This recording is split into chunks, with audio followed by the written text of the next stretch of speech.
স্বাগত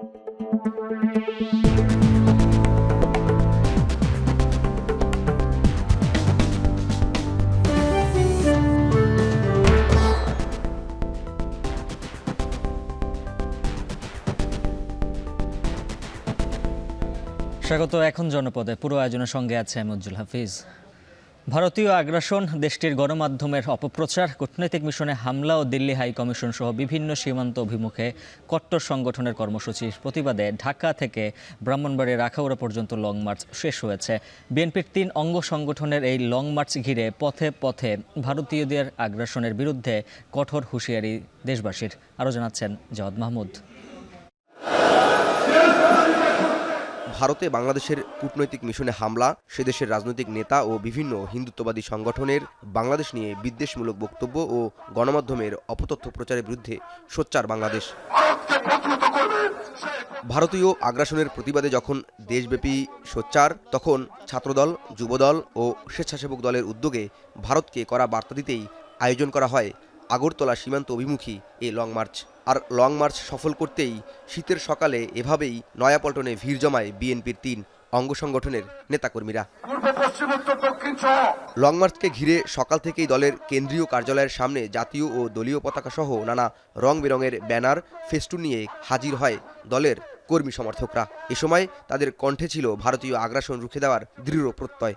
ভারতীয় যে আগ্রাসন এবং শেখ হাসিনা চলে যাওয়ার পরে ভারতে যে একটা নতুনভাবে চক্রান্ত শুরু করেছে আমাদের বাংলাদেশের সার্বভৌমত্ব নিয়ে, এই জন্য আমরা আজকে এই লং মার্চের মাধ্যমে প্রতিবাদ জানাচ্ছি। আমাদের দেশের বিশৃঙ্খলা সৃষ্টি করার জন্য তারা নিয়মিতই চক্রান্ত করতেছে। বাংলাদেশকে কেন্দ্র করে যে কোনো ষড়যন্ত্র হবে, এটা আমরা আমাদের জায়গা থেকে শক্ত হাতে এটা প্রতিহত করব।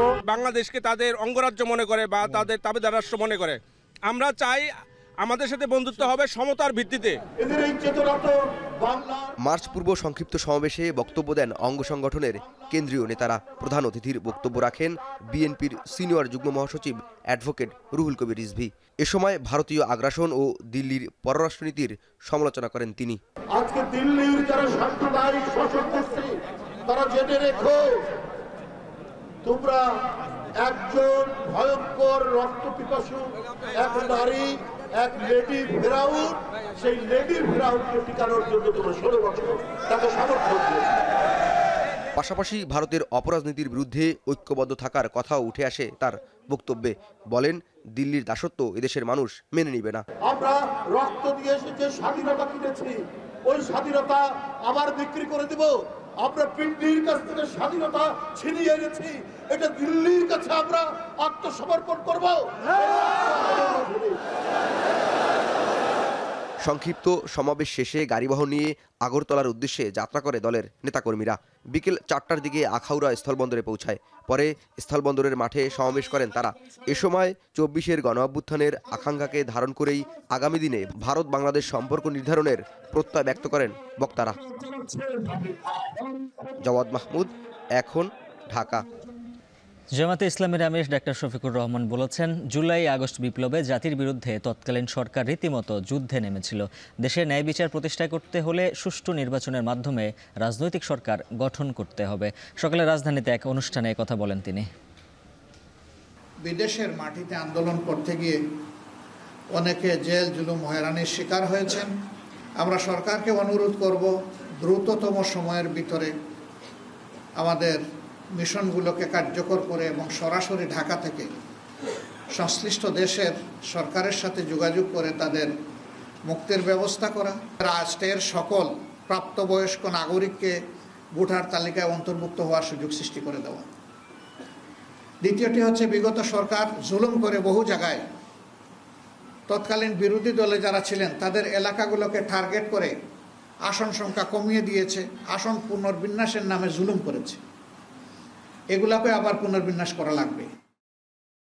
বৈষম্য বিরোধী ছাত্র আন্দোলনের আহ্বায়ক হাসনাত আব্দুল্লাহ বলেছেন, কোনো শক্তি যদি মনে করে তরুণ প্রজন্মকে বাদ দিয়ে দেশ পরিচালনা করবে তাহলে তারা ভুল করবে। সকালে রাজধানী ঢাকা কলেজে জুলাই অভ্যুত্থানে ঢাকা কলেজের অবদান শীর্ষক আলোচনায় অংশ নিয়ে একথা বলেন তিনি। এ সময় তিনি জানান, তরুণ প্রজন্মকে রুখে দিতে একটি শক্তি কাজ করছে। হাসনাত সতর্ক করে বলেন, অভ্যুত্থানকে সঠিকভাবে কাজে না লাগাতে পারলে কাঠগড়ায় দাঁড়াতে হবে। আমরা যদি এই বর্তমান সময়টাকে কাজে না লাগাতে পারি তাহলে ভবিষ্যতের কাঠগড়ায় আমরা ঠিক ওই ধরনের অপরাধী হিসেবে বিবেচিত হব যারা আজকে বর্তমানের কাঠগড়ায় যেভাবে আমরা অতীতকে আমরা অপরাধী হিসেবে বিবেচনা করছি। অভিজ্ঞতা সম্পন্ন আমাদের পূর্ব প্রজন্ম রয়েছে, তাদের থেকে আমরা অভিজ্ঞতা নিব। তাদের অভিজ্ঞতা এবং এই তরুণ প্রজন্মের সাহস, এই দুইটার সংমিশ্রণে আমাদের পরবর্তী বাংলাদেশ বিনির্মিত হবে। কোন শক্তি যদি রাষ্ট্রীয় কাঠামোর মধ্য দিয়ে ক্ষমতার লোভে অন্ধ হয়ে গিয়ে তারা যদি মনে করে থাকে এই তরুণ প্রজন্মকে তারা মাইনাস করে দিয়ে নিজেরাই সংসদের দিকে যাত্রা করবে, তাহলে তারা সেটা ভুল ভাবছে। অর্থ উপদেষ্টা ডক্টর সালেউদ্দিন আহমেদ বলেছেন, সব পণ্যের দাম একসাথে কমানো সম্ভব নয়, আর আলুর দাম নিয়ন্ত্রণ সরকারের জন্য অনেকটাই চ্যালেঞ্জিং। সকালে ক্রয় সংক্রান্ত উপদেষ্টা পরিষদের বৈঠক শেষে তিনি একথা বলেন। এ সময় জিনিসপত্রের দাম মানুষের ক্রয় ক্ষমতার মধ্যে রাখতে সরকার চেষ্টা করে যাচ্ছে বলেও জানান তিনি। আলুর দাম বেড়ে গেছে, অন্যগুলো যে সাশ্রয় হয়েছে। একটা জিনিস একটা মানুষ একটা বাজেটের দিকে দেখে। আপনি 1000 টাকা নিয়ে যান, কোনোটা একটু বেশি হবে, কোনোটা কম হবে, কোনোটা দামে কমবে। এখন যদি প্রত্যেকটাতে কমতে হবে ওই রকম যদি অ্যাটিটিউড নেন তবে কিন্তু ডিফিকাল্ট। বাজার এমন একটা জিনিস, একটা কমবে একটা বাড়বে। আমি যে বলে আজকে বাজার করলাম, আমি যদি নিজে বাজে কালকে সকালে একটা কমেছে একটা বেড়ে, তখন বাসায় গিয়ে বলে একটা বেড়ে গেছে, বাকিগুলো কমারটা কেউ এসে বলে না। ভারতের সঙ্গে যে কোনো ইস্যুতে জাতীয় স্বার্থকে প্রাধান্য দেয়া হবে বলে জানিয়েছেন স্থানীয় সরকার উপদেষ্টা আসিফ মাহমুদ সজীব ভুঁইয়া। দুপুরে কুমিল্লায় এক কর্মশালায় অংশ নিয়ে তিনি একথা বলেন। সাথে এর আগে আমাদের যেই নতজানু পররাষ্ট্রনীতি ছিল সেটা থেকে আমরা অন্তর্বর্তীকালীন সরকার সরে এসেছি এবং আমাদের পরবর্তী সম্পর্কটা চলমান থাকবে আমাদের ন্যাশনাল ইন্টারেস্ট, অর্থাৎ জাতীয় স্বার্থকে সামনে রেখেই। জাতীয় স্বার্থকে কম্প্রোমাইজ করে কোনো রিলেশনে আমরা ইন্টারন্যাশনাল রিলেশন আমরা বিশ্বাস করি না। কুড়িগ্রামে ট্রাক চাপায় অটোরিকশার 3 যাত্রী নিহত হয়েছেন। নিহত সবাই একই পরিবারের, আহত হয়েছেন আরও 2 জন। সকালে সোনাহাট স্থলবন্দর ভুরুঙ্গামারী সড়কের ঘুন্টিঘর এলাকায় এ দুর্ঘটনা ঘটে। পুলিশ জানায়, সোনাহাট থেকে 5 জন যাত্রী নিয়ে একটি অটোরিকশা ভুরুঙ্গামারী উপজেলা সদরের দিকে যাচ্ছিল। এ সময় বিপরীত দিক থেকে আসা একটি ট্রাক অটোরিকশাকে চাপা দেয়। এতে ঘটনাস্থলেই প্রাণ যায় 2 জনের। আহত 3 জনকে উদ্ধার করে রংপুর মেডিকেলে পাঠানো হলে চিকিৎসাধীন অবস্থায় মারা যান আরও 1 জন।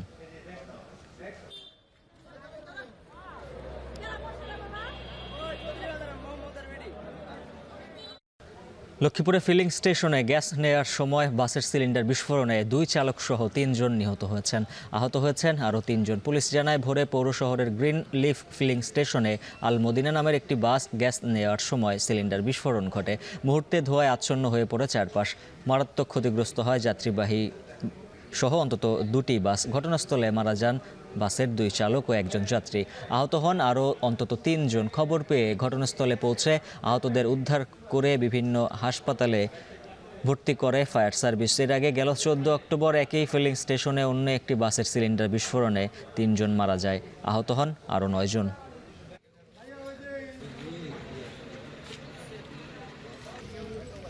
চট্টগ্রাম বিশ্ববিদ্যালয়ের চারুকলা ইনস্টিটিউটকে শহর থেকে ক্যাম্পাসে স্থানান্তরের দাবিতে বিক্ষোভ করেছেন সাধারণ শিক্ষার্থীরা।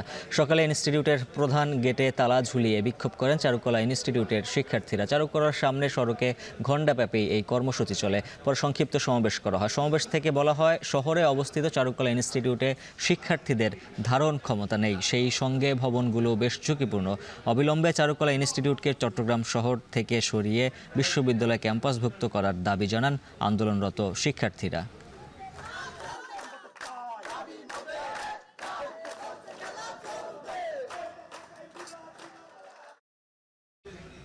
আর এই ছিল এখন জনপদের আয়োজন। এখন টেলিভিশন ওয়েবসাইটে দেখতে ভিজিট করুন এখন.tv। এছাড়া ফেসবুকে দেখুন facebook.com/tv.এখন। আর ইউটিউবে সরাসরি দেখতে ভিজিট করুন youtube.com/c/echontv।